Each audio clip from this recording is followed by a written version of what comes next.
السلام عليكم ورحمة الله وبركاته. الفيديو المنتظر ختامها مسك زي ما بيقولوا. آخر حاجة كنت مستنيينها مني، آخر حاجة هتنزل على القناة قبل اللايف طبعا بتاع ليلة الامتحان اللي بنعمله كل سنة، هو مقالي الحديثة. بعد النجاح اللي عمله مقالي الكهربية بفضل الله، وإن الفكرة محدش عملها في مصر غير عندنا على القناة، إن أول ناس تتطرق لفيديو مخصوص للمقالي. كلكم طلبتوا الحديثة بفضل الله. أتمنى الفيديو ده هيغطي معظم الأفكار برضو، بجانب النماذج الاسترشادية وأفكارها اللي قلناها، وطبعا ليلة الامتحان العظيمة اللي احنا عاملينها. نبدأ مع بعض في مقالي الحديثة. الفصل الخامس نبدأ مع بعض. بسم الله الرحمن الرحيم. إلكترون في سي ار تي. إيه هي السي ار تي ده مستر؟ أنبوبة أشعة الكاثود. يمتلك طاقة حركة اسمها كي إي. زادت كمية التحرك بنسبة 100%، يحصل ايه لطاقة الحركة؟ طبعا الحاجات دي مهمة جدا، بيكلمك على كمية التحرك زادت 100%، يعني بقت 200%، يعني بقت 2 بي ال. يحصل ايه لطاقة الحركة؟ كلنا عارفين ان طاقة الحركة تتناسب طردي مع بي ال تربيع، والسرعة تربيع، يبقى كده هتزيد 4 مرات.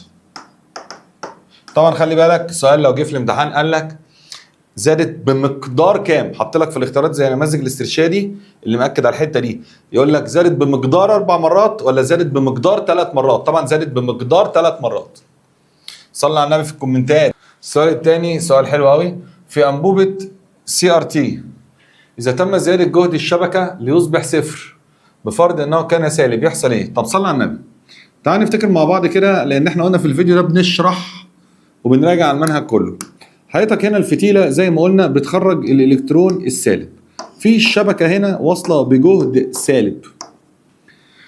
قلنا في المثال قبل كده لو انت زودت السالب، يعني بدل سالب 2 خليتها سالب 10، ساعتها الإلكترون بيبقى بطيء والخبطة بتاعته هنا بتبقى ضعيفة، فشدة الإضاءة على الشاشة الفلوروسنت بتقل. طب لو خليتها سالب 1، كده التنافر هيقل، فالإلكترون سرعته تزيد فيخبط هنا خبطة أقوى. طب لو خليتها صفر، ده انت خليت مفيش تنافر معاه، فكده الإلكترون طالع بسرعة عالية قوي، سرعته زادت، طاقة حركته زادت، عشان لو سألك في الامتحان يبقى الشدة تزيد. يبقى الإجابة ألف، تزداد الشدة. تنطفئ الشاشة دي لو انت فصلت الكهرباء، تنفجر الأنبوبة إن شاء الله في الجنة بقى. يقل معدل انبعاث الالكترونات، ده لو انت قللت فرق الجهد اللي مربوط في الفتيله. طبعا زي ما احنا متعودين، اللي اول مره يتفرج على الفيديو بتاعنا، ان انا بشرح جنب الحل عشان يبقى تغطيه للمنهج كله، وفقا لتفسير بلانك لاشعاع، صلى على النبي الاول، اشعاع الجسم الاسود. وفقا لتفسير بلانك لاشعاع الجسم الاسود، الطاقة المنبعثة من الجسم الأسود ليست مستمرة، بل مكونة من كمات، طبعا هي جمع كميات. هذا يعني أن الذرة المهتزة تنتقل بين مستويات الطاقة بشكل مستمر وتدريجي، لا تشع طالما بقيت في نفس مستوى الطاقة. تمتلك طاقة تعتمد فقط على سعة اهتزازها الكلاسيكية. يمكنها أن تشع أي مقدار من الطاقة طالما كانت ساخنة. طيب حضرتك هنا بيقول لك بلانك قال ايه للجسم الاسود؟ الطاقة المنبعثة من الجسم الاسود ليست مستمرة بل مكونة من كمات. طيب احنا قلنا لو عندي، بلانك قال لو عندي الكترونات هنا وهنا وهنا، والالكترون ده هيبدأ ينزل فبينطلق منه فوتونات، بس هو ما بينطلقش فوتون واحد، قال لك بينطلق كمات من الفوتونات. صح كده؟ صح كده. قال لك ليست مستمرة، يعني ايه؟ يعني مش ورا بعض. فأول جملة غلط، تنتقل بين مستويات الطاقة بشكل مستمر وتدريجي. طبعا غلط، كلمة مستمر دي غلط، لأن مش شرط إن على طول ينزل الإلكترونات بشكل مستمر. هي الذرة لو مش مثارة مش هيحصل كده. لا تشع طالما بقيت في نفس مستوى الطاقة. الجملة دي صح. ما دام الإلكترون فضل واقف هنا يبقى كده استقر في مكانه. ما دام وقفت في مستواها الطاقة يبقى مش هتشع حاجة. تمتلك طاقة تعتمد فقط على سعة الاهتزاز. لا، سعة الاهتزاز والحرارة، ما هو في حاجتين. يمكنها ان تشع اي مقدار من الطاقه طالما كانت ساخنه. لا طبعا مش اي مقدار، كلمه اي مقدار دي غلط، لان هي مهما كانت ساخنه في تفاوت في السخونيه، يعني كل سخونيه بتطلع مقدار معين من الطاقه. فالجمله طبعا الصح اللي انا شايفها ب. انبوبه اشعه الكاثود اذا انقطع التيار عن ملفات التوجيه اللي هي ملفات التحكم، ماذا سيحدث للصورة؟ قلنا تظهر بقعة مضيئة واحدة في مركز الشاشة. دي كل الناس عارفاها. لو لوحة التحكم باظت ساعتها مفيش حاجة هتظهر على الشاشة غير نقطة. دي اتكلمنا عليها في المكثف كتير. في منحنى بلانك لماذا تعتمد شدة الإشعاع تقريبا على الأطوال الموجية القصيرة جدا أو الترددات العالية جدا؟ لأن عدد الفوتونات المنبعثة يتناقص بشدة مع زيادة طاقة الفوتون الواحد. صح، الجملة دي صح. طبعا أفهمك لأن هنا النظري رخم شوية. المنحنى بتاع بلانك عامل كده صح؟ ده الطول الموجي الكبير والتردد الصغير. هو بيقول لك تنعدم، لماذا تنعدم شدة الإشعاع؟ أهي الشدة هنا بتنعدم، هنا بتبدأ تنعدم، يعني بتبدأ تقرب من الصفر. ليه بقى؟ لأن قلنا بعد النقطة دي الطاقة الكلية بتثبت، وانت كده بدأت تقلل الطول الموجي وتزود التردد. يبقى لأن بيحصل ايه بقى بعد ما تيجي تنزل هنا؟ بيحصل علاقة عكسية بين التردد وعدد الفوتونات. فهنا بيقول لك لأن عدد الفوتونات المنبعثة يتناقص مع زيادة الطاقة. صح اهي. جملة جميلة بصراحة، لأن الجسم الأسود يعكس الترددات العالية ولا يمتصها. أي هبل في الجبل، أي هبل في الجبل. الجسم الأسود بيمتص كله، لأن الطاقة الكلية للإشعاع تتناسب عكسي مع التردد. أصلا الطاقة تتناسب طردي مع التردد مبدئيا، يعني الطاقة تتناسب طردي مع التردد دي مبدئيا. لأن سرعة الضوء تقل، ما تكملش، ده واحد أهبل، سرعة الضوء ثابتة. فأصلا بالاستبعاد الثلاث جمل التانيين بايظين خالص. بصراحة المقالي صعب، بصراحة المقالي قوي، الإشراف بيكمل عظمة. بصراحة الطاقم الأسيست منقين أسئلة أنا منبهر وأنا بتفرج عليها دلوقتي. بصراحة أنا أول مرة أشوفها معاكم. الجسم الذي يظهر باللون الأسود في درجة الحرارة العادية هو جسم يظهر باللون الأسود في درجة الحرارة العادية، ينفذ من خلاله الضوء تماما. ده كده جسم شفاف يعكس اللون الأسود فقط. أنت عبيط يا ابني، اللون الأسود ما بيتعكسش أصلا مفيش حاجة اسمها لون أسود بيتعكس. يمتص كل ما يسقط عليه. صح، لأن هو بيبان أسود لأن هو امتص كله. يعني التيشيرت ده أسود ليه؟ عشان امتص كل الضوء. بس طبعا ده مش اسود مثالي زي ما قلنا، عشان انت شايفه يبقى ده معناه انه عمل انعكاس. ليه الحاجه بتبقى سوداء؟ عشان بتمتص كله. طبعا دي محتاجه واحد يروح يذاكر الفصل الخامس اول 10 دقائق في فيديو الحديثه في الفصل الخامس. يعني النظري ده كله في اول 10 دقائق. اقصى شده اشعاع من الارض تقع في منطقه الاشعه. طيب يا جماعه، اقصى شده اشعاع استنوا بس. من الارض احنا فاكرين طبعا المنحنيات كانت عامله كده، وكان في الارض مرميه هنا، فده جزء الارض او جزء الانسان، وكان الضوء المرئي هنا، وكان ده التحت حمراء. اذا الارض تقع كلها في التحت حمراء. يبقى اقصى شده اشعاع للارض في التحت حمراء. اقصى شده اشعاع لللمبه برضو التحت حمراء. لكن اقصى شده اشعاع للشمس في الضوء المرئي. 8. ايه يا عم كل الجسم الاسود ده؟ يعتبر اشعاع الجسم الاسود دليلا على تكميم الطاقة، اتصال الطاقة، انعدام كتلة الفوتون. كابتن مش تبعنا خالص دي. حيود الالكترون، ما فيش الكترونات في الجسم الاسود. ايه الالفاظ دي؟ هي تكميم الطاقة صح. كلمة تكميم يعني بيكتمها، لأن الجسم الأسود بيمتص الطاقة الشمسية أو الضوء كله ويرجعه على شكل حرارة، فامتص الضوء، فهي جاية من هنا كلمة تكميم. طبعا الحاجات دي ما تجيش في امتحان. السؤال ده ما يجيش في امتحان، ده كده فزلكة قوي من الكتاب اللي عامل السؤال ده بصراحة. ده ممكن يجي 9. يجي إذا زاد تردد الضوء الساقط على سطح المعدن بنسبة 20%. فإن طاقة الحركة العظمى تزداد بنسبة أكبر. حافظينها من المكثف، حافظينها من المكثف. الناس اللي أول مرة تحضر معانا احفظ الجملة دي: لو التردد أو الطاقة الساقطة زادت الضعف، طاقة الحركة اللي هتطلع أزيد من الضعف. بدون دخول في إثباتات وتفاصيل، كانت قصة كبيرة وقعدنا نشرحها. هشرحها بسرعة. كلمة الضعف للناس اللي ما حضرتش معانا: لو التردد كان اسم نيوم بقى اسم ببلاش. لو الطاقة بتاعت السقوط كانت 5 ودالة الشغل كانت 3، يبقى طاقة الحركة في الحالة دي تطلع ب2. 5 ناقص 3 ب2. طب لو طاقة السقوط زادت الضعف بقت 10، دالة الشغل قيمة ثابتة، المفروض دي بقى تزيد الضعف زي ال5 بقت 10 فالاتنين تبقى 4. لا، لقينا طاقة الحركة الجديدة تساوي 10 ناقص 3 تديك 7. بص بقى زادت قد ايه؟ بدل ما تزيد 4 زادت 7.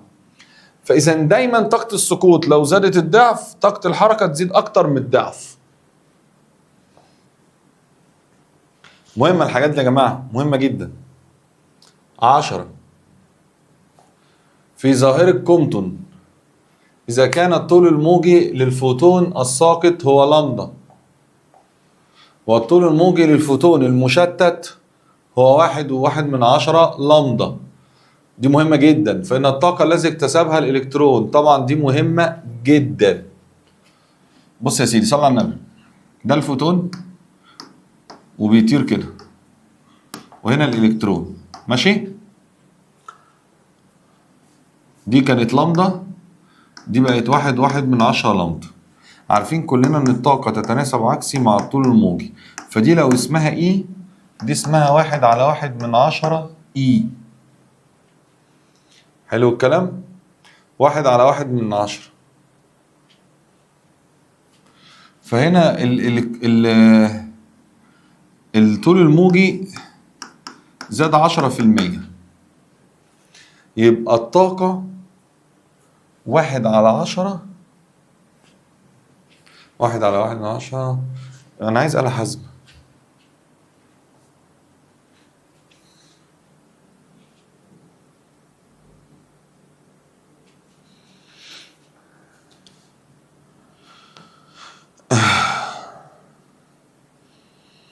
واحد على واحد من 10 ب10. الطاقة بقت 10/11. يبقى دلوقتي طاقة الفوتون بدل ما هي اي بقت 10/11 اي، لأن بنعكس. طيب هو بقى ما سألكش على الفوتون، سألك على الإلكترون. طب الطاقة كلها اسمها اي، خدنا منها هنا 10/11، يبقى لك هنا 1/11. يبقى الطاقة اللي خدها الإلكترون 1/11 من طاقة الفوتون. سؤال قوي قوي، محتاج توقف الفيديو وتعيده. السؤال ده متوصين بين اول مره يتوصوا بيه السنه دي قوي في نماذج الاسترشادي، اديني بعيده تاني اهو. يبقى انت الطاقه كلها لو جمعت الاثنين على بعض 10/11 زائد 1/11 هيديك 1 اللي هي اي يعني. خلاص، اهم حاجه تفتكر الكلمه دي ان دي عكس دي، محلول عليها في نماذج الاسترشادي كتير. 11 اذا زاد جهد المصعد الانود في المجهر الالكتروني من دي قلناها كتير قوي. الفولت زاد من 20 ل 80 اتضرب في 4، يبقى الطول الموجي يحصل له ايه؟ معروف ان الطول الموجي يتناسب عكسي مع جذر الفولت، يبقى 1/4 يعني نص. يا ابن اللعيبة بتسقف ليه؟ سؤال مقالي عالمي. في يا مستر ما خدنا زيه. هو الطول الموجي قل النص، بس هو بيسألك على القدرة التحليلية، واحنا قلنا كل ما الطول الموجي يصغر القدرة التحليلية تزيد، يبقى القدرة التحليلية تزداد الضعف. الله يا ابني الله، سؤال جامد جدا. سؤال 12 إذا كان الطول الموجي الحرج لمعدن دي اللامدا سي، فإن الطول الموجي للضوء الذي يحرر بطاقة حركة أكبر. طبعا هتنقي أصغر طول موجي فيهم، لأنك لازم تكون أقل من الطول الموجي الحرج، مش أكبر، أقل. سؤال أهبل، لو صعب أقعد ألغي فيه. فوتون كتلته المكافئة أثناء الحركة M، إذا تضاعف تردده يحصل ايه لكتلته؟ هو يا مستر علاقة التردد بأم الكتلة؟ ما تقرفوناش بقى، صلى على النبي. هي مش الكتلة ام سي تربيع بتساوي اي معادلة اينشتاين، والاي بتساوي اتش نيو، والاتش ثابت والسي تربيع ثابت، يبقى الكتلة طرد مع التردد مفاجأة سربرايز، يبقى تزيد الضعف. السؤال اللي بعده، في أنبوبة شعاع الكاثود إذا كان الأنود متصل بجهد سالب بالنسبة للكاثود. إيه ده؟ إيه العبط ده؟ فيها مستر، هو إيه اللي فيها مستر؟ الأنود أصلا موجب. ليه الأنود موجب؟ لا تعالى أفكرك يا حبيبي. الأنود بيبقى إشارته موجب عشان الإلكترون اللي طالع بطيء بسبب الشبكة اللي عملت له تنافر بيجذبه بيشده فبيزود سرعته. لو الأنود هو كمان سالب الإلكترون ده مش هيوصل. يعني خد تنافر من الشبكة وخد تنافر من الأنود، ما هو مش هيوصل. تزداد سرعته ده في المشمش، ده أنت زودت له التنافر. تتكون صورة مقلوبة، هي مالها؟ لن تصل الإلكترونات للشاشة وتنطفئ، صح؟ سؤال 16، عند سقوط ضوء أحادي اللون على سطح معدن انبعث إلكترونات بمعدل معين، ماشي، دي الدلتا فاي على الدلتا تي معدل معين. زاد زمن تعرض السطح للضوء للضعف، التي اتضربت في 2 مع ثبوت الشدة والتردد، فإن عدد الإلكترونات المتحررة يحصل له إيه؟ يا كابتن ده بص يا سيدي، معدل الانبعاث اللي هو فاي بيساوي ان على تي، صح كده؟ ماشي. هو زود الزمن للضعف، حلوة حلوة. ثبوت التردد، ماشي. احنا قلنا قبل كده ان الباور يساوي اتش نيو فاي ال بيساوي اتش نيو ان على تي، بس الحتة الصايعة دي. والباور خدناه في المكثف بتاعنا بيساوي الشدة في المساحة. طبعا الناس اللي ما حضرتش معانا مكثف اكتب القانون ده، جامد جدا. القانون ده جامد وجاي في الامتحان، مهتمين بيه السنة دي. طيب مساحة السطح ثابتة، والشدة قال لك ثابتة، والتردد ثابت، والاتش ثابت. ودي بقى التي الناحية التانية، يبقى افهم من كده ان عدد الالكترونات هيتناسب طردي مع الزمن. فالزمن زاد الضعف يبقى عدد الالكترونات يزيد الضعف. سؤال جامد جدا، سؤال مقالي قوي جدا بصراحة. ايه الاسئلة دي؟ عند استخدام مجهر الكتروني لفحص فيروس ابعاده اكس وجد ان اقل جهد تعجيل هو في. فاذا اردنا فحص فيروس ابعاده اكس على 3 يجب زيادة فرق الجهد بمقدار. سهلة وبسيطة. الابعاد دي زي اللمضة، واحنا عارفين ان الفولت يتناسب عكسي مع اللمضة تربيع. فاللمضة كان اسمها لمضة بقى اسمها لمضة على 3، يبقى الفولت يتناسب مع هي قلت التلت يبقى 3 على 1 تربيع. العكس هنعكس، تلت يعني زادت 3 مرات، يبقى الفولت هيبقى 9 من الفولت القديم، يبقى الفولت الجديد 9 من الفولت القديم. يبقى الفولت زاد كم مرة؟ طبعا المتخلف هيختار 9، ليه؟ عشان قال لك زاد بمقدار، يبقى زاد بمقدار 8، الإجابة 8. يبقى تاني الفولت يتناسب عكسي مع اللمضة، هنا كانت لمضة 1، هنا بقت تلت يعني قلت التلت، اعكسها بقى تبقى 3 على 1 ربع تبقى 9. سؤال 18، انا والله ما اعرف كام سؤال، انا عمال احل. في ظاهرة كومبتون، كل أسئلة مهمة، إذا كانت النسبة بين كمية تحرك فوتون المشتت إلى كمية تحرك الفوتون الساقط. طيب لحظة بس، أنا بحب أرسم دايما وأنت أعمل زيي في الامتحان. طيب كمية تحرك هنا إيه؟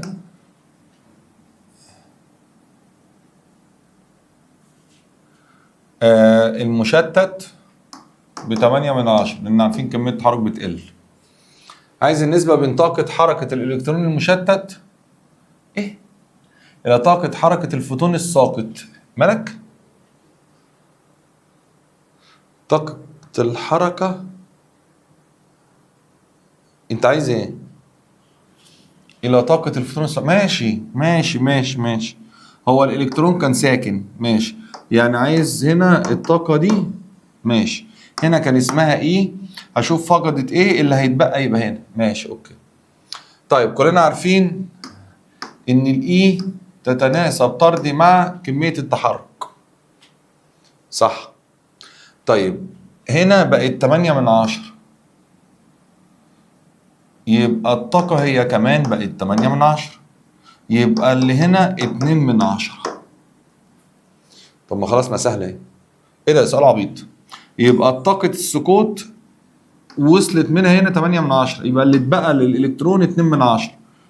هتقول لي بس هو سأل على طاقة الحركة، انت ناسي يا حبيبي ان الطاقة المفقودة للفوتون تساوي طاقة الحركة للإلكترون.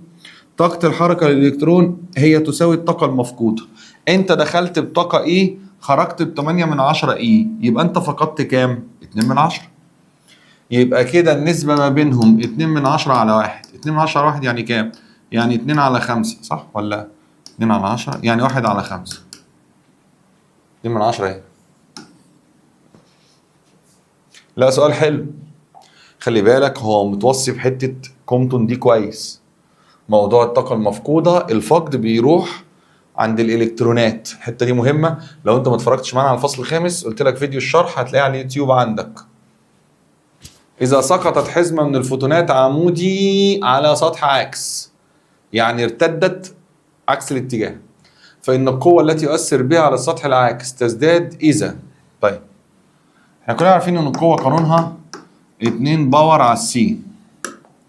السي ثابت والاتنين ثابت، يبقى لو الباور زادت ضعف الاف تزيد الضعف. زاد تردد الفوتونات مع ثبات القدرة. لا ثبات القدرة دي غلط. زاد الطول الموجي مع ثبات القدرة. يا ابني ثبات القدرة غلط. قل الطول الموجي مع ثبات معدل الانبعاث. تعالى لي تعالى لي تعالى لي، الحتة دي جامدة جدا. احنا قلنا الباور تساوي اتش سي على اللمدة فاي ال. حلو قوي السؤال ده. دي ثابت ودي ثابت. قال لك هيقل الطول الموجي، ودي كمان ثابت، قال لك مع ثبات معدل الانبعاث. يبقى دي لما تقل الباور يزيد، ولو الباور زاد القوة تزيد، يبقى الإجابة دي صح. الله يا ابني، الله الله الله على الأسئلة. وفقا لفروض بلانك، فإن طاقة الإشعاع المنبعث من الجسم الأسود تنتج عن تصادم الإلكترونات الحرة مع بعضها. لا الجسم الأسود كان بيتكلم عن الاهتزاز يا جماعة والتردد أهي. الاهتزاز، طاقة الإشعاع بتيجي نتيجة الاهتزاز والتردد، قلناها في أول المنهج بتاع الحديثة.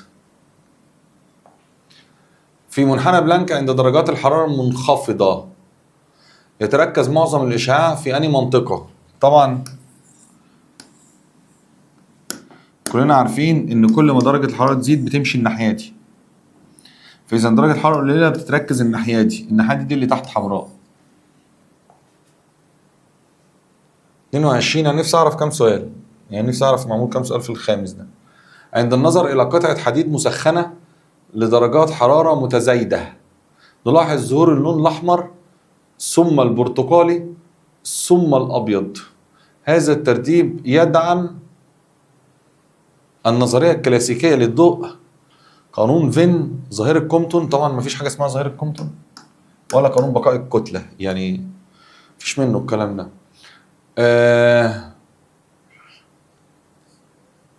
اللون الأحمر ثم البرتقالي ثم الأبيض.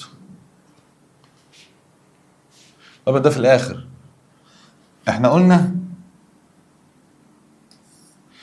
الألوان أحمر برتقالي أصفر، كل ما درجة الحرارة تزيد الألوان تمشي كده، أحمر برتقالي أصفر أخضر. ده بيدعم إيه؟ لا هو ده قانون فين.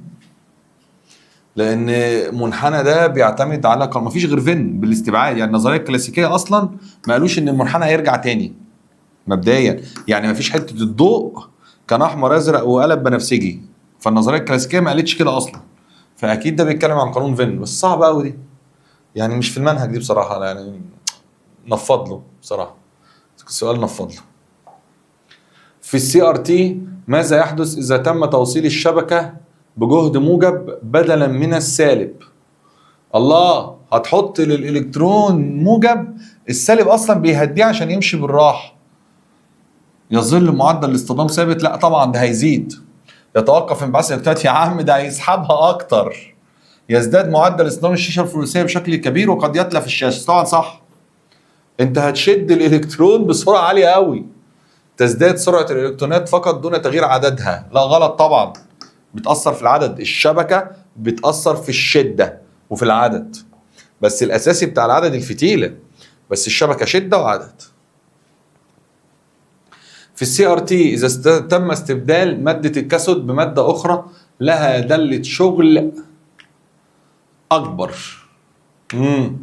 مع ثبات درجه الحراره.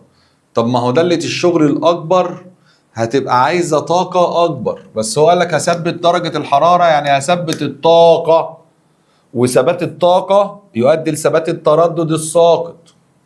فهنا مفيش تردد ساقط، هنا في سخونيه. فاذا هيحصل ايه؟ عدد الالكترونات تقل. عدد الالكترونات تقل. حلو قوي، لا ده حلو، ده حلو ده. بص انت دلوقتي عندك الفتيله اهي ومعاها الكاثود، بتسخن حراره يعني بتدي طاقه، فتبدا تطلع الالكترونات بعد ما تتغلب على داله الشغل. انت دلوقتي زودت داله الشغل بس الحراره ثابته، فاذا سور المدرسه عالي، اللي انت هتنط من عليه عالي، ونفس الراجل اللي بيحدفك، فكده في ناس كتير مش هتقدر تنط. حلو، حلو قوي. لا لا لا انا ما شفتش الاسئله دي حتى في نماذج الوزاره. انا عايز اعرف الاشراف جابوها منين.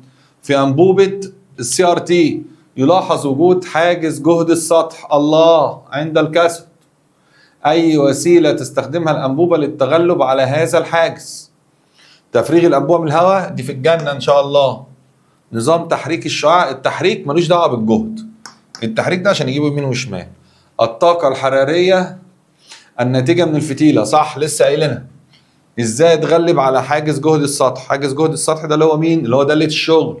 نتغلب بيه عن طريق ايه؟ الحراره، لسه شارحينها. يبقى نتغلب عن طريق الحراره. الكترون معجل بجهد في تضاعف جهد التعجيل، فإن كمية التحرك تزداد بمقدار كمية التحرك تتناسب مع جذر الفولت. طب الفولت زاد الضعف فين؟ يبقى كمية التحرك الجديدة بتساوي جذر 2 فرق الجهد. لا هو بيقول لك زادت بمقدار كم مرة؟ بمقدار يا ابن اللعيبة. فاحنا لما بنحب نجيب بمقدار بنعمل دلتا بي. الطالب اللي اول مرة يتفرج علينا، يعني ايه دلتا؟ يعني ناخد الناتج الجديد اطرحه من 1. يعني دلوقتي لو انا كنت 2 زاد 3 مرات يبقى بقى 6، زدت بمقدار كام؟ 4. عملت ايه؟ طرحت 6 ناقص 2. فكلمة بمقدار يعني هطرح ناقص 1. يبقى الإجابة العجيبة الغريبة دي. الله الله على السؤال. مين يجي في الامتحان؟ ممكن يجي. في أنبوبة أشعة الكاثود ماذا يحدث لشدة إضاءة الشاشة الفرنسية عند زيادة درجة حرارة الفتيل؟ طبعا هتزيد الشدة. ليه؟ لما ازود درجة حرارة الفتيلة هزود عدد الإلكترونات اللي خارجة، فهتزيد الشدة. 28 هو مفيش غير أنبوبة أشعة الكاثود في حياتنا مسؤولة عن تجميع الإلكترونات في حزمة ضيقة. الأنود. الأنود هو اللي بيجمعهم. الأنود بتبقى الإلكترونات اتعمل لها تنافر وطلعت عدت من الشبكة، الأنود بقى يعمل لها موجب يشدها كده يجمعها ويمشيها. الحتة دي جديدة. 29 لماذا يتم إخلاء أنبوبة أشعة الكاثود من الهواء تماما؟ يا رب استغفر الله العظيم يا رب.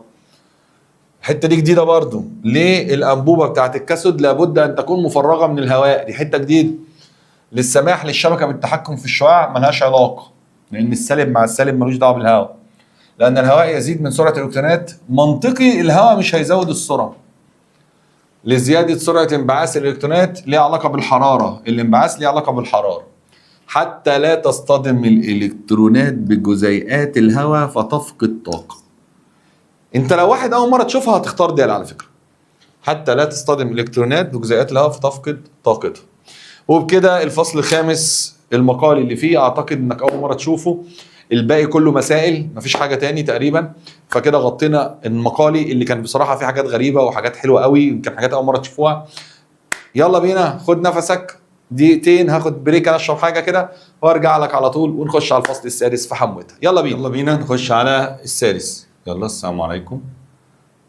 في انبوبه كوليدج. يا جماعه الناس اللي هتسال على البي دي اف تحت في اول كومنت في الديسكربشن. البي دي اف هتلاقيه في الديسكربشن. في انبوبه كوليدج اذا انخفض فرق الجهد بين طرفي الفتيله اللي هي دي مع ثبات فرق جهد التعجيل، يعني فرق الجهد بتاع البطاريه الصغننه اللي تحت دي في الفتيله قل، فما التغير المتوقع؟ تزيد كفاءه تحويل الطاقه الى اشعه سينيه؟ لا، لانك مش هتطلع بقوه عاليه لان ده ثابت، فساعتها اشعه اكس هتبقى قليله. يزداد اقل طول موجي، اللامدا مينيموم هتزيد؟ لا، لانك ما جيتش ناحيه فرق الجهد، فرق الجهد هو اللي بيتحكم في اللامدا مينيموم. تقل شده الاشعه الكليه؟ صح. ليه؟ لانك الفتيله هي اللي متحكمه في الشده، لان هي بتتحكم في عدد الالكترونات اللي خارجه. يزاح الطيف المميز نحو الاطوال الموجيه الاكبر. الطيف المميز، مين اللي بيتحكم في الطيف المميز؟ العدد الذري. الراجل ما جاش ناحيه العدد الذري. حلو السؤال. أي من الأدوات التالية في المطياف مسؤولة عن جعل الطيف الضوء يسقط على المنشور كحزم متساوية؟ إيه من الأدوات في المطياف يجعل الضوء يسقط على المنشور في حزمة متساوية؟ طبعا دي العدسة المحدبة. طب ما هو مفيش عدسة محدبة، يبقى المجمع. على فكرة التلسكوب ده اللي في اليمين خالص اللي بعد العدسة العينية. أي من الأجزاء التالية في المطياف يتم من خلاله ملاحظة الطيف المتكون؟ أهو لسه بقول لك التلسكوب هو اللي بياخد باله. ماذا يحدث لخطوط فرنهوفر في طيف الشمس إذا تم رصدها من خارج الغلاف الجوي للأرض؟ ماذا يحدث لخطوط فرنهوفر إذا تم رصدها من خارج الغلاف الجوي؟ الله الله الله الله يا ابني. تتحول لخطوط انبعاث مضيئة. أصلا ما ينفعش تقول خطوط انبعاث مضيئة دي أصلا. يزداد عددها، العدد ملوش دعوة أصلا بتاع الشمس.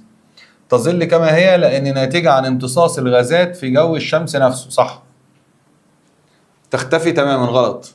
فهو بيقول لك طبعا يعني هو لما هيعدي من الغلاف الجوي هيبقى امتصاص خطي، وتظل كما هي نتيجة امتصاص الغازات اللي جوه الشمس، ما هو برضه امتصاص خطي. أنا ما فهمتش السؤال ده بصراحة. يعني ما حسيتش فيه فرق خارج الارض وجوه الارض، الاثنين ما دام عدى على غازات الشمس اللي هي الهيليوم والحاجات دي يبقى امتصاص خطي. 5. في انبوبه كوليدج اذا زادت طاقه الحركه الاصطداميه للضعف فان اقل طول موجي يقل للنصف على طول. واحد يقول لي ازاي؟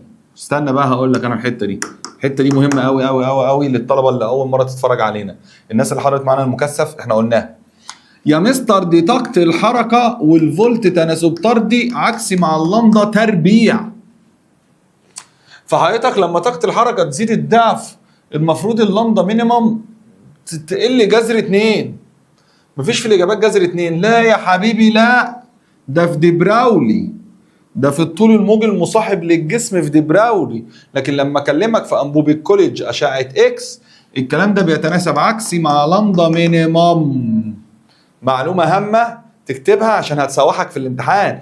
أنبوبة كوليدج ولا فيها تربيع ولا فيها جذر، التناسب عكسي على طول. فلو دي زادت الضعف دي تقل إلى النصف. 6. عند انتقال إلكترون ذرة الهيدروجين من المستوى الرابع للمستوى الثاني ثم انتقاله من الثاني إلى الأول، أي العبارات الآتية صحيحة بخصوص الفوتونات المنبعثة؟ طب أنا بحب أرسم عشان ما أغلطش. الرابع الثاني الى الاول، ينتقل كده وينتقل كده. هنا فرق الطاقة قليل فالطول الموجي اللي خارج كبير. هنا فرق الطاقة كبير فالطول الموجي اللي خارج صغير. يلا نقرا بقى. الفوتون الثاني له طول موجي أقصر من الفوتون الأول. صح؟ إيه ده؟ الإجابة صح. بشك في نفسي لما بلاقي الإجابة ألف. لازم أقرا الباقيين. الاتنين ليهم نفس التردد. لا طبعا، ده تردده أعلى. الفوتون الأول له طاقة أعلى، دي طاقته أعلى، لا دي طاقته أقل. الفوتون الأول يقع في منطقة الأشعة فوق بنفسجية، ده فوق بنفسجية؟ لا طبعا، ده الفوق بنفسجية لأنه نازل على ليمن. حلو حلو، عشان قعدنا نشرح شوية حاجات فيه. عند مرور شعاع من الأشعة السينية خلال مجال مغناطيسي يحصل إيه؟ لا ينحرف عن مساره. ده سؤال سهل. أشعة إكس بتاخد في وشها ولا يمين ولا شمال. 8. لا تظهر الخطوط السوداء في طيف الامتصاص الخطي لغاز ما عند سقوط ضوء أبيض عليه. عايز ايه؟ لماذا تظهر؟ انا قلت ده عايزك تشرح. طبعا شرحناها في المكثف كتير. ليه بيبقى في خطوط سوداء؟ علشان الذره بتمتص الفوتونات اللي بتعمل اثاره للمستويات بتاعتها. لان الضوء الابيض يفقد طاقه، انت كده بتهري. لان ذرات الغاز تمتص. ايوه، اول ما اشوف تمتص دي اروح عندها. الفوتونات التي طاقتها تساوي الفرق بين المستويات. ما تكملش. طبعا الحته دي مهمه وجابوها كتير في النماذج. السؤال اللي فات ده مهم. سؤال 9.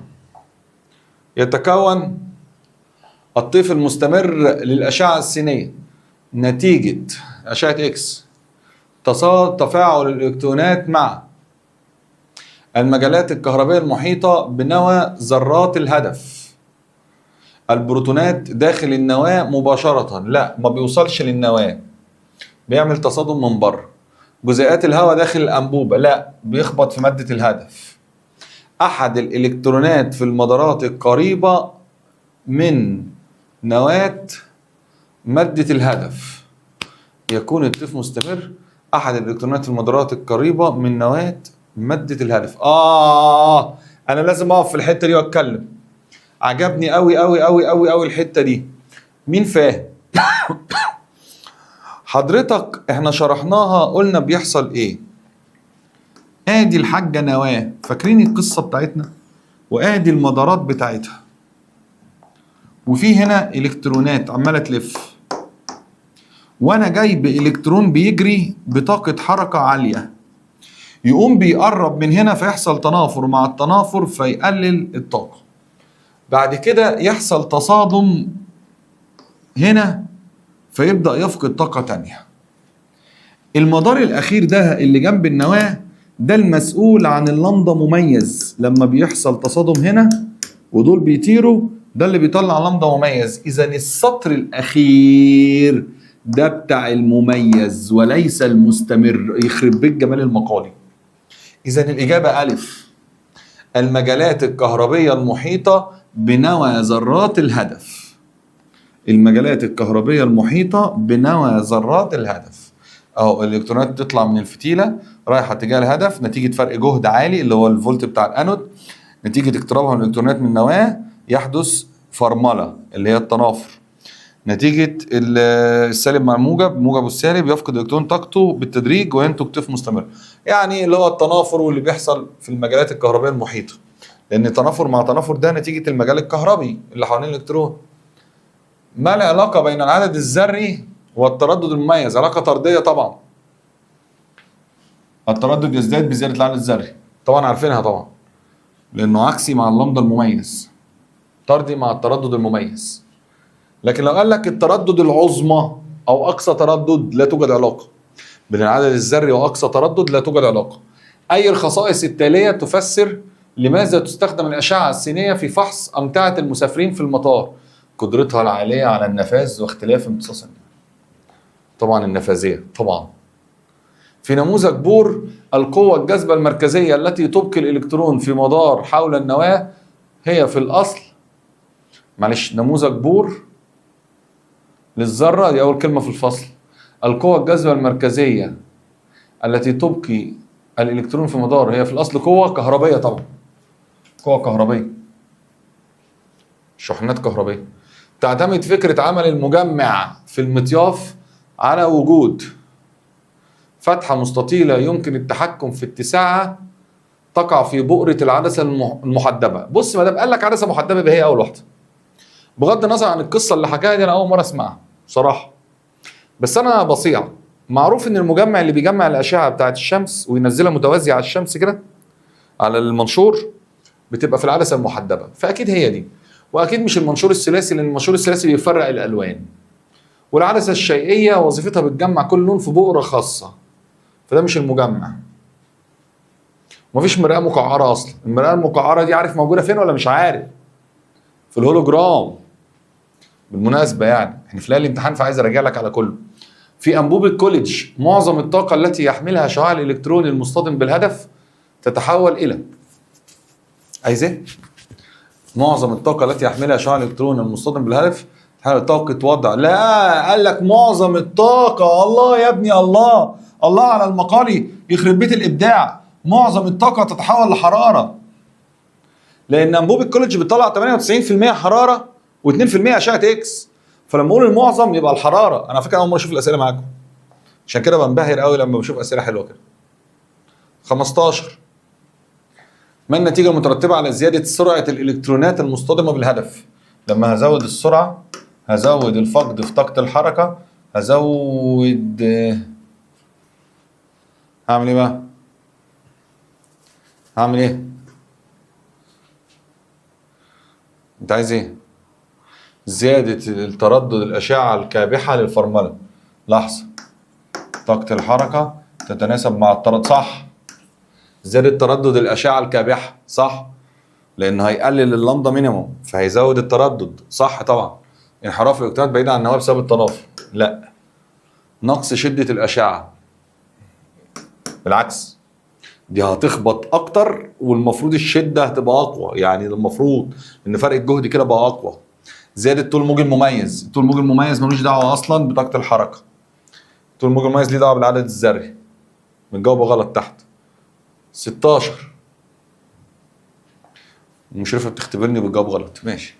يعتمد نقاء الألوان الناتجة في المطياف بشكل أساسي على وضع المنشور وخصائص العدسات. ما وظيفة العدسة المحدبة؟ ومفيش غير العدسة المحدبة في حياتنا، بتخرج الأشعة متجمعة متوازية.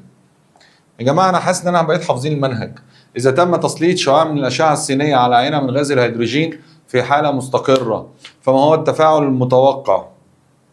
طيب، أشعة إكس تمتاز، الله عليا افتكرت، بلمضة صغيرة قوي فطاقة عالية قوي فتعمل على تأين الغازات بسهولة.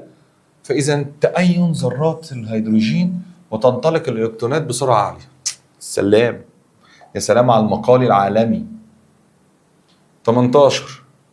لماذا لا نستخدم الأشعة السينية في رادارات الكشف عن الطائرات ونستخدم موجات الراديو بدلا منها؟ لأن الأشعة السينية يا باشا لمضتها صغيرة، هتخش جوه الطيارة وتنفذ من جوه الجسم. إذا كان بتخترق الجسم بتاع البني آدم، مش تخترق جسم الطيارة. وبعدين دي بتكشف عن الحديد، فهي بتخترق الحديد أصلا، لأن سرعة الانتشار مالهاش دعوة بالسرعة. الاثنين نفس السرعه، غباء مش عايز. الاثنين نفس السرعه، سرعه الضوء، لان سرعه يا عم الاثنين نفس السرعه، لان الاشعه السينيه لها قدره عاليه على النفاذ فلا تنعكس، صح. حلوه قوي الاسئله يا جماعه، حلوه. 19. والله مش عايزه يخلص والله العظيم. النظري الحديثه ممتع. اذا كان فرق الجهد بين المصعد والمهبط في انبوب الكوليدج هو في، تم استبداله بماده الهدف باخرى عدد ذري اكبر. أي كميات تظل قيمتها ثابتة لا تتغير. كفاءة الأنبوبة؟ لا طبعا، دي الكفاءة أصلا عدد ذري أكبر. مش فاهم. طول الموج المميز؟ لا ده هيتغير طبعا. اللامدا مينيموم، أيوة، لأن اللامدا مينيموم مالهاش دعوة بالعدد الذري. بس كده الأسئلة خلصت. فالفصل السادس أعتقد دي الأسئلة اللي أنت ممكن نقول إن هو ده النظري اللي في الفصل اللي احنا غطيناه، طبعا بجانب اللي احنا قايلينه في المكثف. طبعا في نظري قابلنا المشرفين شالوه لان احنا قايلينه في المكثف بتاعنا. اوعى ما تراجعش المكثف، فروا كده بسرعه بعينيك. لو في اسئله كانت عاجباك افتكرها.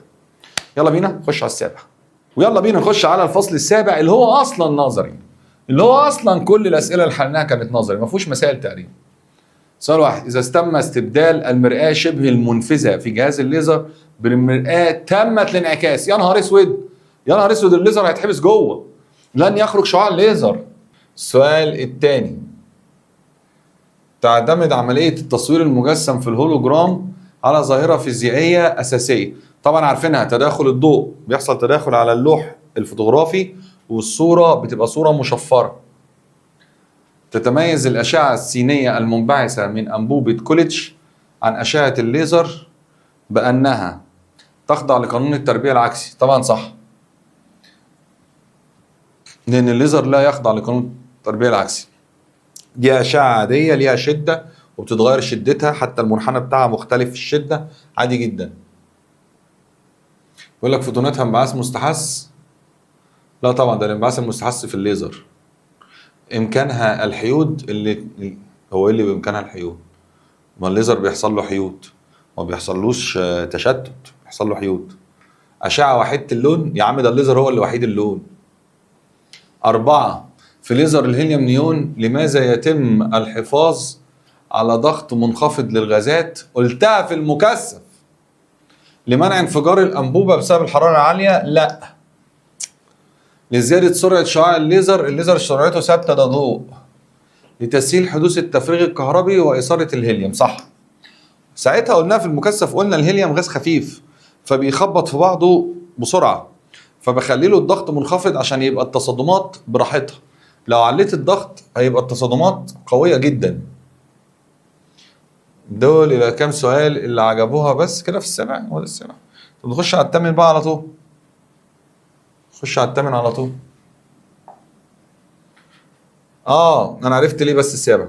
طبعا السابع مش كتير بسبب ان احنا حالين المكثف كله نظري، وسنوات سابقه نظري، ونماذج استرشادي نظري، فالسابع اصلا خلصان اكلينيكيا نظري، بالذات النماذج الاسترشاديه كانت قويه في السابع. نروح للثامن. ما كانش في نظري كتير غير في الجزء الاولاني. ما هو التاثير المباشر اهو والوصله الثنائيه. ما التاثير المباشر للجهد الحاجز في الوصله الثنائيه على حركه الفجوات؟ الجهد الحاجز. قلنا الجهد الحاجز ده بيزيد مع الوقت، بيزيد لحد ما يوصل لل7/10، يمنع مرور تيار الانتشار، وساعتها يتساوى تيار الانسياب مع تيار الانتشار. المهم يعني، طب بيخلي الفجوات يساعدها على الانتقال؟ لا طبعا. ليس له تأثير على الفجوات؟ برضه لا طبعا. يزيد من طاقة حركة الفجوات؟ يا عم ده بيقلل حركتها. يدفع الفجوات بعيدا عن المنطقة القاحلة لتعود؟ صح. ايه دي يا مستر؟ افهمك. بص يا سيدي، المنطقة القاحلة كانت بتبقى صغيرة كده، والفجوات هنا والإلكترونات هنا، حلو، بيقدروا لسه يوصلوا لبعض. طب لما بزود المنطقة القاحلة، معناها ايه انك زودت المنطقة القاحلة؟ انك شلت الفجوات من هنا، رميتها ورا، رميتها بعيد، رجعتها في المنطقة بتاعتها. طب والمنطقة القاحلة دي بتزيد ليه؟ علشان الجهد بتاع الإيقاف في ستوب، أو جهد اللي هو بتاع المنطقة اللي هو 7/10 كبر. فكل ما بيزيد كل ما بيدفع الفجوات يوديها هناك، ويدفع الإلكترونات يوديها في الإن. سؤال 2: في بلورة شبه الموصل النقي عند درجة حرارة ثابتة أعلى من الصفر المطلق، ما هي العلاقة بين معدل كسر الروابط ومعدل التئامها؟ معدل الكسر يساوي معدل الالتئام وقيمتها أكبر من الصفر. والله هو هنا طبعا هو قال لك أعلى من الصفر المطلق عشان ما تبقاش منطقة عازلة. يعني عازلة يعني إيه؟ يعني مفيش كسر. لكن أنا هنا ألوم عليه إن لازم يقول بعد حدوث الاتزان الديناميكي. يعني التساوي ده بيحصل بعد حدوث الاتزان الديناميكي. بس انا قلت لك في المكثف ما دام ما قالش بعد حدوث الاتزان الديناميكي هنعتبره متزن. يعني كل ما هنكسر كل ما الناحيه الثانيه يرتبط، فانا هعتبرها الاجابه الف. الاجابه هعتبرها طبعا الف. إذا زادت درجة حرارة بلورة شبه الموصل مطعمة بذرات من عنصر خماسي، فماذا يحدث لنسبة التركيز الإلكترونات الحرة بالنسبة للفجوات؟ حلو السؤال. هزود فلز، لا فلز. يا ابن اللعيبة، يا ابن اللعيبة، حلوة حلوة حلوة حلوة. أنا انبهرت، أنا انبهرت يا جماعة. في إيه يا مستر؟ هقول لك حاجة. هو لعب هنا في مين؟ في درجة الحرارة، ما زودش شوائب. طيب احنا قلنا عدد الإلكترونات بيساوي إيه؟ بيساوي الشوائب زائد الفجوات اللي بتتكسر. حلو قوي. ده السؤال ده جامد جدا يا جماعة. ده ثابت، ده بيزيد، فدي هتزيد، لانك لما بتزود درجة حرارة بتؤثر في عدد الالكترونات والفجوات، لكن الشوائب تؤثر في الالكترونات بس في اللافلز، العكس طبعا في الفلز. طب بالنسبة للفجوات اللي موجودة عمالة تزيد. طيب لو حد شاطر رياضة ركز معايا كده، لما ده يزيد وده يزيد التوتال ده ثابت ولا لأ؟ الطالب الشاطر طبعا يقول مش ثابت عشان ده. ايوه يعني كده الناتج كله قل ولا زاد؟ الشاطر بس اللي يعرف. لما تتزنق جرب بارقام. هنثبت ده مثلا ب5 وده مثلا 1 ونقول هنا 2 وده 1 برضه. 5 و1 6، 6 على 1 تدي ايه؟ 6. طيب ونقول مثلا الفجوات زادت الضعف، يبقى زادت هنا الضعف. 5 و2 7، 7 على 2 بقت كام؟ 3.5. الله، يبقى الإجابة تقل النسبة. الله على السؤال، الله على السؤال. يبقى الرقم ده بسبب إن هو ثابت، زيادة دي مؤثرة أكتر. حلوة. 4. في الوصلة الثنائية عند تلامس البلورتين B و N وقبل الوصول لحالة الاتزان، قبل ما يحصل اتزان، يعني قبل ما نوصل للجهد الحاجز، إذا كان تيار الانتشار في لحظة ما أكبر من تيار الانسياب، صح؟ ما هو ما دام لسه ما وصلتش للاتزان الانتشار أكبر. المنطقة القاحلة يقل سمكها ويقل الجهد الحاجز. يقل الجهد الحاجز دي أصلا غلط، لأن هو دلوقتي بيزيد لحد ما هيتفصل، وأصلا برضه ما ينفعش تقول يقل سمكها. يزداد سمكها حتى يزداد المجال الكهربي الداخلي ويصل لحالة الاتزان، صح؟ على طول المنطقة القاحلة بتزيد بتزيد بتزيد وجهد الحاجز بيزيد. 5. في بلورة شبه موصل من النوع N، إذا كان تركيز الإلكترونات الحرة N وتركيز الفجوات B عند درجة حرارة معينة، ماذا يحدث لحاصل ضربهم عند مضاعفة تركيز الشوائب الخماسية عند نفس درجة الحرارة؟ لحظة بس كده. هو مش ال N في ال B بتساوي NI تربيع؟ صح. طيب انت مثبت درجة ايه؟ الحرارة. طب ما هو لما تثبت درجة الحرارة حضرتك دلوقتي زودت شوائب، زودت شوائب خماسية، يعني انت بتزود دلوقتي في ال N، صح؟ بس الرقم ده ثابت، فحضرتك كل ما هتزود من الشوائب بتقلل لي في الفجوات، صح؟ فحاصل ضربهم اصلا يظل ثابت. ما دام ثبت درجة الحرارة يبقى عددهم في لحظة النقاء ثابت طبعا. 6. عند توصيل أوم متر بين القاعدة، أوم متر ده بيقيس مقاومة، متى نحصل على مقاومة منخفضة في التوصيل الأمامي؟ طب لحظة واحدة، ده قال لك نوع إيه؟ بي إن بي يا ابن اللعيبة، يا ابن اللعيبة، بي إن بي. لحظة واحدة، ده موجب يبقى أنا هوصل له موجب وده هوصل له سالب، ده هوصل له سالب مع موجب، فده هيبقى أمامي وده الاميتر والبيز والكوليكتور. يبقى انا هحط الاميتر هنا. ليه؟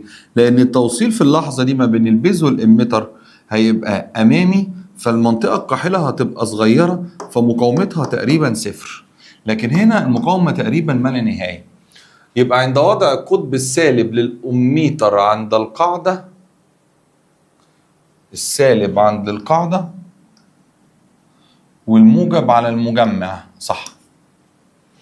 هي دي لما احط السالب عند القاعده والموجب عند المجمع، صح؟